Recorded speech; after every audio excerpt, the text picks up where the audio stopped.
Слънцето свети в очите ми, аз се усмихнах и казах си: няма нужда да съм зрител и няма нужда да зачитам някакъв, дето не разбира какво да кажа. Искам, но да кажем, че да чуя има смисъл. Слушай ги, добри са, но да тичат имат още много мили. Няма да се спирам, докато не реша, че края не съм стигнал или не съм загинал.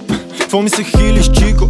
Няма да прогресираш, докато не заебеш всичко. Няма живея живот за дрешетки в дни, в които свободен е всеки. Целта ми се пада на километри, а някои искат да минават по преки пътища.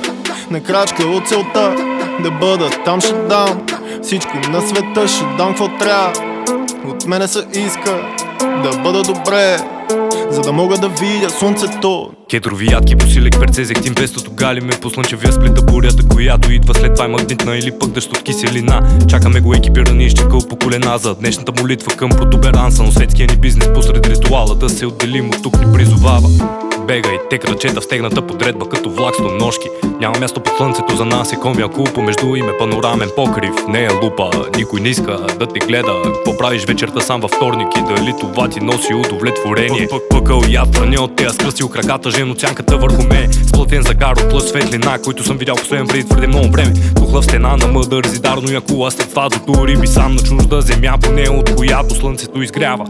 И така се чувствам вкъщи, дома ми ако не е тук е. Звездите по нектарата на пътя лежи по средата и ни къпе с витамин D. Слънчево дете, няма други зоди. Нощта е над мен и сянката ми ме гложди. Да избягам от тук е моят магнум опус. Вярвам, аз ще мога да имам своето място под слънцето.